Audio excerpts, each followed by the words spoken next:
I was sitting at my desk reviewing investment portfolios like any other Tuesday morning when my phone lit up with an unknown number. Usually I'd let it go to voicemail. Spam calls are endless these days, but something made me pick up. Maybe it was intuition or maybe just random chance. Either way, that call would turn my carefully constructed world upside down. "Hello?" I answered, still scanning the numbers on my screen.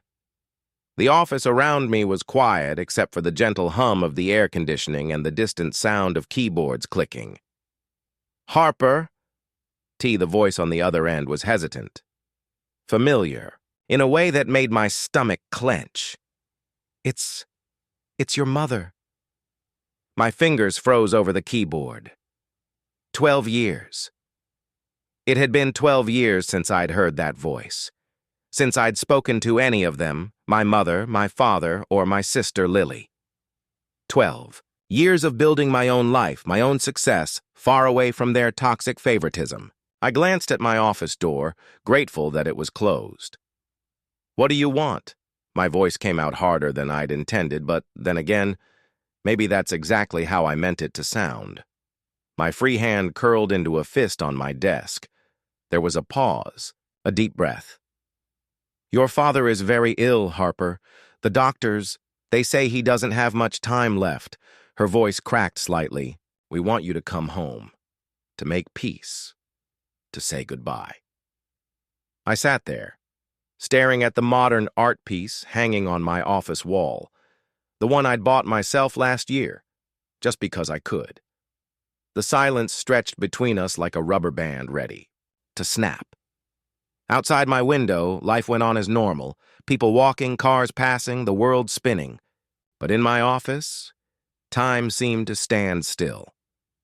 "I'll think about it," I finally said, and hung up before she could respond, before she could try to guilt me, manipulate me, or whatever else she might have planned. For a long time, I just sat there, my coffee growing cold beside me, memories flooding back that I'd tried so hard to lock away.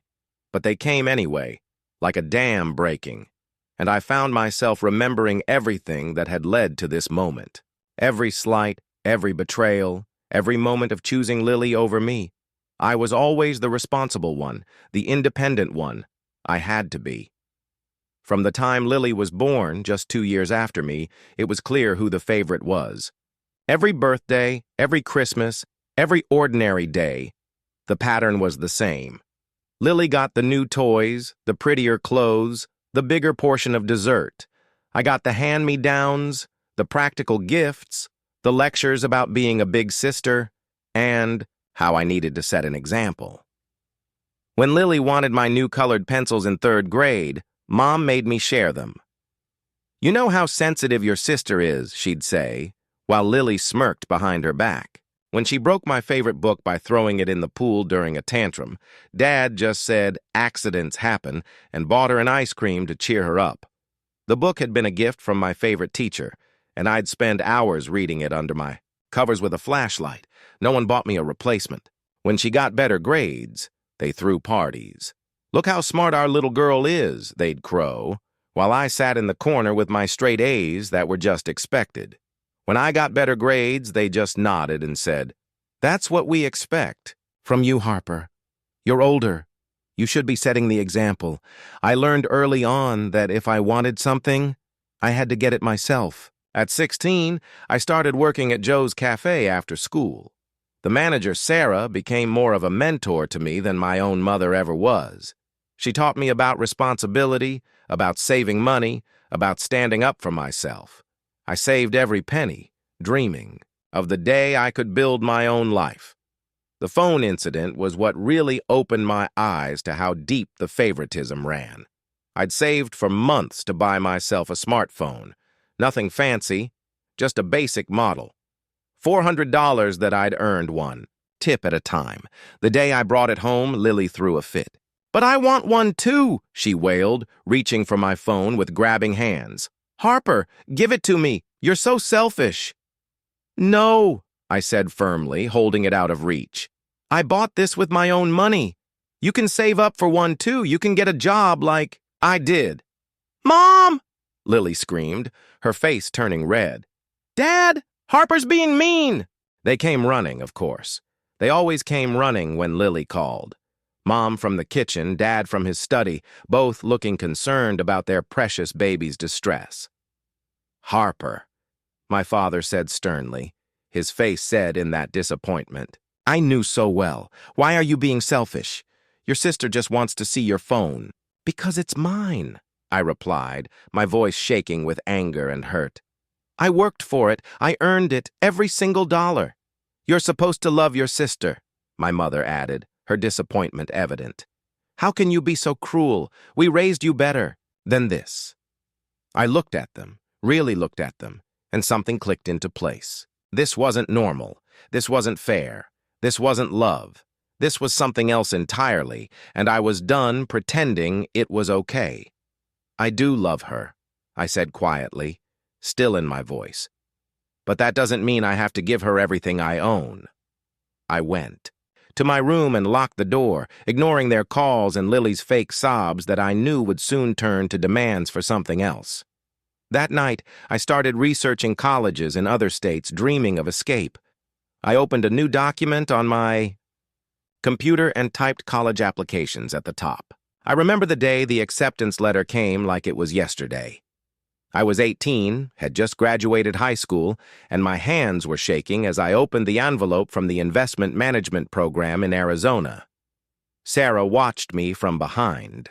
The cafe counter, she knew how much this meant to me. "I got in," I whispered, then louder. "I got in." Sarah hugged me tight. "I never doubted you for a second, kiddo." The letter offered a partial scholarship, which was more than I'd hoped for. I'd need about $30,000 to cover the rest of the expenses. It should have been no problem. I knew about the money Grandpa had left before he died. He'd made it clear. It was for both his granddaughter's education. I'd been there when he told Mom and Dad, make sure both girls get their schooling. That's what this money is for. I drove home that day full of hope. Maybe this would be the moment things changed. Maybe they'd be proud of me. Maybe they'd finally see me. I found them in the living room, Lily sprawled on the couch texting while Mom and Dad watched TV. "I got accepted," I announced, holding up the letter. "The investment management program in Arizona. They're even giving me a partial scholarship." Mom muted the TV. Dad shifted in his chair. Lily didn't even look up from her phone. "That's nice, honey," Mom said, but something in her tone made my stomach drop. "But Arizona is so far away." "The program is exactly what I want to do," I explained, "and with Grandpa's money for the remaining tuition." About that, Dad interrupted, clearing his throat. "We don't have that money anymore." The world seemed to tilt sideways. "What do you mean? Grandpa left that money specifically for our education, both of us." "Well," Mom said, smoothing her skirt, "we had to make some choices. Investment opportunities came up, and—" "What about Lily's college fund?" I asked, though I already knew the answer. I could see it in their faces. Dad actually laughed.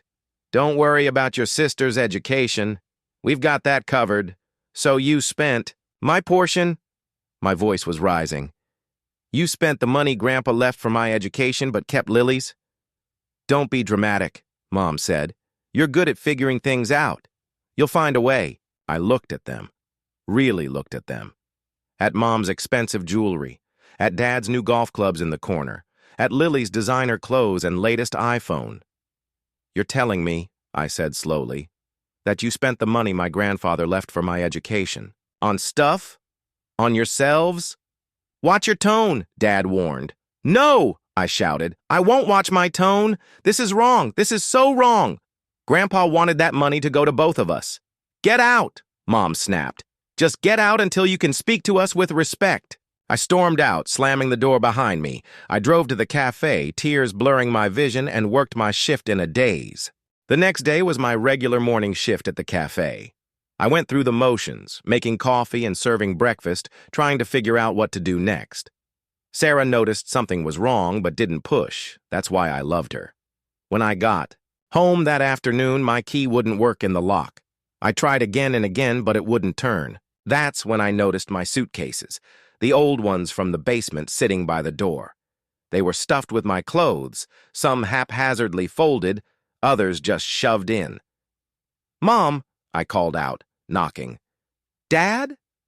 "You're not welcome here anymore," Mom's voice came through the door. "We won't have that kind of disrespect in this house. Are you serious? I couldn't believe what I was hearing. You're kicking me out because I was upset that you stole my college money? Don't be so dramatic," she replied. "You're 18 now, an adult. Time to figure things out on your own." I stood there, staring at those suitcases, trying not to cry. Cars passed by on our street, neighbors who'd known me my whole life driving past. Like nothing was wrong. Like my parents hadn't just thrown me out. "What about Lily?" I asked, my voice breaking. "Would you ever do this to her?" There was no answer, just silence. I pulled out my phone with shaking hands and called my Aunt Rachel, Mom's sister. She answered on the second ring. "Harper, what's wrong? You sound upset." I told her everything, my words tumbling out between sobs. About the college acceptance, about Grandpa's money, about being locked out. "Stay right there," she said firmly. "Your Uncle Mike and I are coming to get you." 45 minutes later, their car pulled up. Uncle Mike loaded my suitcases into the trunk while Aunt Rachel hugged me tight. "I'm so sorry, sweetie," she whispered. "This isn't right." That night, sitting in their guest room, Aunt Rachel and Uncle Mike came in with a check. "We want to help with your college tuition," Aunt Rachel said. "It's not everything, but it's what we can do." "I'll pay you back," I promised through tears. "Every penny." "We know you will," Uncle Mike said, "because unlike some people, we know exactly who you are and what you're capable of." I looked at that check. $30,000. Enough to cover what the scholarship didn't. Enough to change my life. The next 12 years passed like a dream I'd built with my own 2 hands. College was tough, but exhilarating.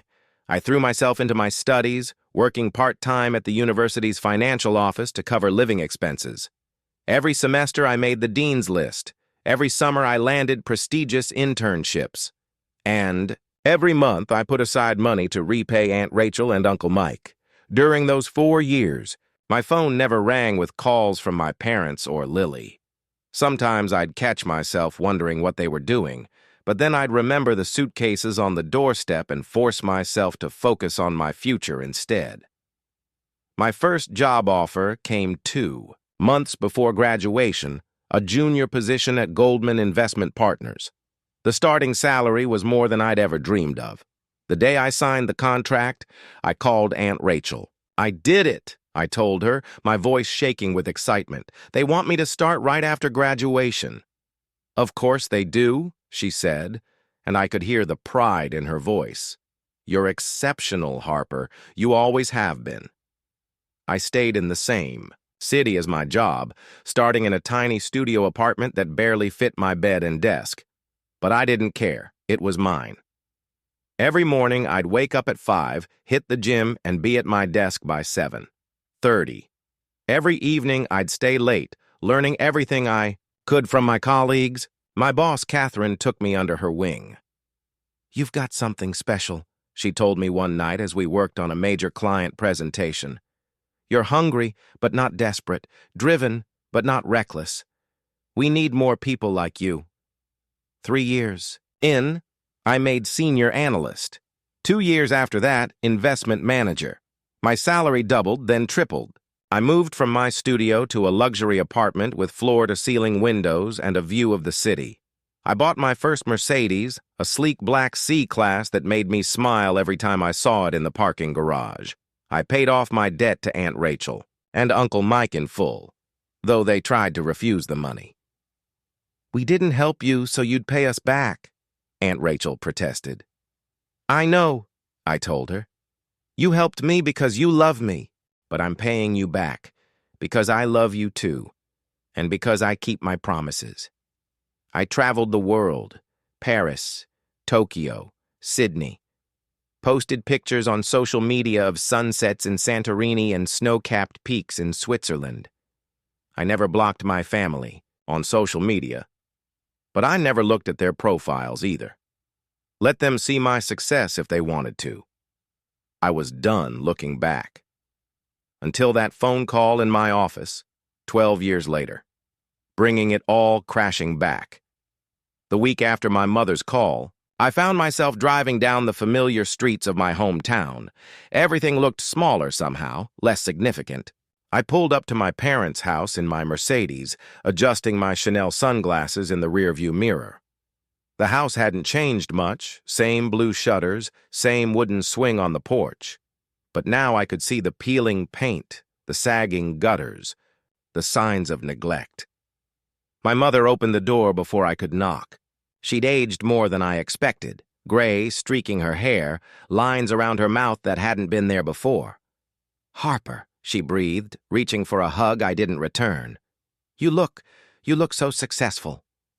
"Where's Dad?" I asked, stepping past her. Into the house. The interior smelled the same, Mom's vanilla candles and Dad's coffee. "In the living room," she said, hurrying ahead of me. "He's having a good day today." I wasn't prepared for how my father looked. The man who'd once seemed so imposing, so authoritative, sat slumped in his recliner, thin and pale. His eyes lit up. When he saw me, though, and for a moment I saw a flash of the father I remembered. "Harper," he said, his voice weaker than I remembered, but still carrying that note of authority. "You came." "I did," I replied, sitting in the chair across from him. "You look unwell."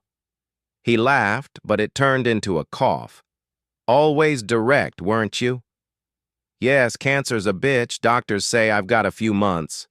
Maybe less." Mom hovered nearby, ringing. Her hands. "I made your old room up for you. Everything's just like you left it." I almost laughed at that. Nothing was like I'd left it. They'd made sure of that 12 years ago.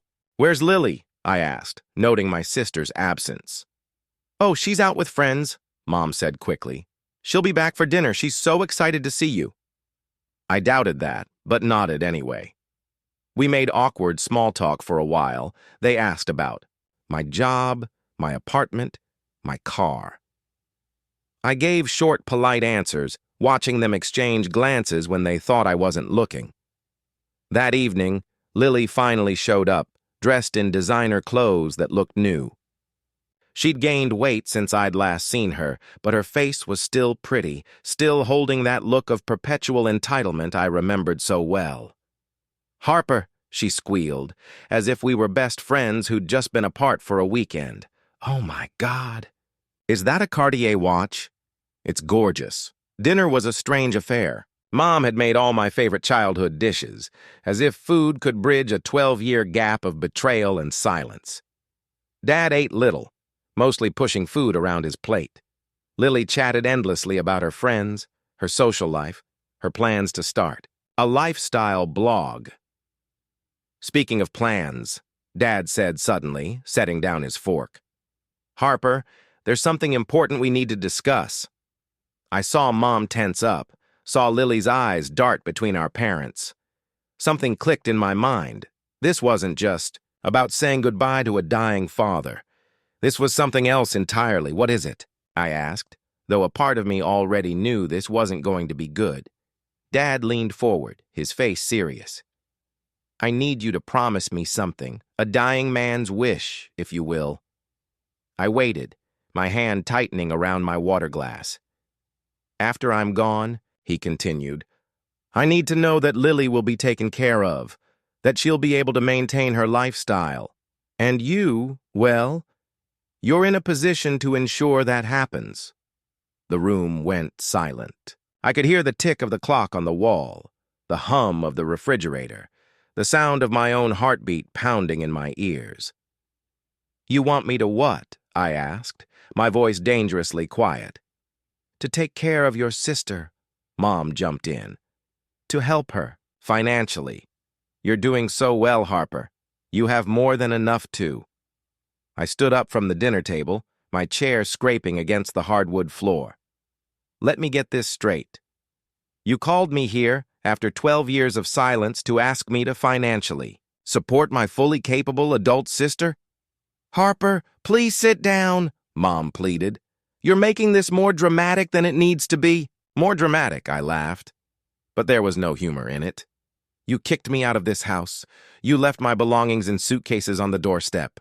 You spent my college money, money that Grandpa specifically left for my education, and now you want me to support Lily?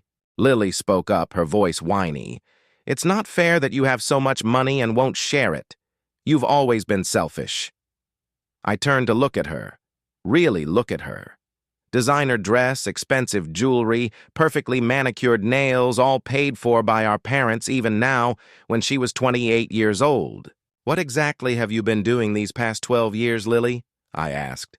While I was working 60-hour weeks, building my career, what were you doing? I've been finding myself, she replied defensively. Not all of us want to be corporate slaves. Finding. Yourself?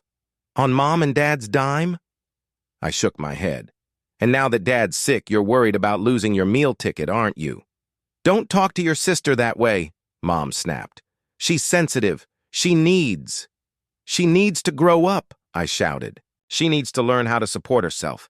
She needs to stop depending on everyone else to fund her lifestyle.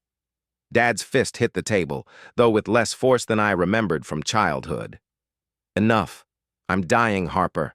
My last wish is to know that my youngest daughter will be taken care of. And what about your oldest daughter? I asked quietly. Did you ever want to take care of me? The silence that followed was deafening. I grabbed my purse from the back of my chair. I'm leaving, I announced. This was a mistake. Harper, please. Mom followed me to the door. Think about what you're doing. Think about your father's last wish. I turned to face her. I'll help pay for Dad's medical bills if he needs it. But I will not support Lily. That's my final answer. I walked out to my car, ignoring my mother's calls and my sister's dramatic sobs. As I drove away, I pulled over after a few blocks and called my aunt. They want me to support Lily, I said when she answered. Can you believe that? Oh, Harper, she sighed. I was afraid it might be something like that. Your sister hasn't worked a day in her life, and your parents, they've enabled her for so long. The next 2 days were a blur of angry calls and text messages. My mother and sister bombarded my phone with guilt trips and accusations. You're killing your father with your selfishness, Mom texted. You've always been jealous of me, Lily wrote. You're just trying to punish me. I saved every message, but didn't respond. Something told me I might need them later. When Mom called again, I turned on my phone's recording app before answering. Harper? She started immediately. How can you be so cold, so selfish? Your sister needs you. I'm willing to help Dad, I replied calmly. But Lily is an adult. She needs to support herself. You're not worth your sister's little finger. Mom spat. We should never have called you. I ended the call and sat in my office, staring out at the city skyline. Then I opened my laptop and went to my mother's social media page. There it was, a long post about her heartless daughter who refused to help her dying father. The comments were filled with relatives and family friends expressing their shock and disappointment in me. Something snapped inside me. 12 years of silence, and this was how they wanted to play it? Fine. I wrote my own post, attaching screenshots of the texts and the recorded call. I told the whole story, the childhood favoritism, the stolen college, money, the eviction, everything. I ended it with the truth about their recent contact. Not that they wanted to reconcile, but that they wanted me to financially support my able-bodied adult sister. The response was immediate and overwhelming. Comments flooded in, people expressing their shock, not at me this time, but at my parents. Family members I hadn't spoken to in years reached out privately, many sharing their own stories of witnessing the favoritism but never speaking up. Mom tried to defend herself in the comments, but each explanation just dug her deeper. Even her closest friends couldn't justify asking one daughter to support another perfectly capable adult. 6 months later, Aunt Rachel called to tell me Dad had passed away. Mom hadn't invited me to the funeral, one final act of petty revenge. I sent a large bouquet of flowers anyway, with a card that read simply, "Goodbye, Dad." That was 3 months ago. Through Aunt Rachel, I hear that Mom is struggling to maintain their lifestyle on what Dad left her. Lily throws tantrums about not being able to afford her usual shopping sprees and restaurant meals. Sometimes I wonder if they've learned anything from all of this. Last week, I got another call from an unknown number. This time, I let it go to voicemail. It was Lily, asking if I'd reconsider helping her just until she gets on her feet. I deleted the message without responding. Sitting in my office now, looking at the life I built for myself, I feel at peace with my decisions. I'm sorry I never got to truly reconcile with Dad, but I'm not sorry I stood my ground. Some people might call me cold or unforgiving, but I learned long ago that maintaining healthy boundaries isn't the same as being cruel. I glance at the photo on my desk, me with Aunt Rachel and Uncle Mike at my last birthday celebration. They're my real family, the ones who believed in me, supported me, loved me unconditionally. Blood might be thicker than water, as they say, but love is thicker than blood. And real love doesn't come with conditions or price tags. My phone buzzes, a text from Aunt Rachel asking if I'm still coming for Sunday dinner. I smile and text back a quick yes. Wouldn't miss it. Some bridges stay burned for a reason, but others grow stronger with time. I've learned to know the difference.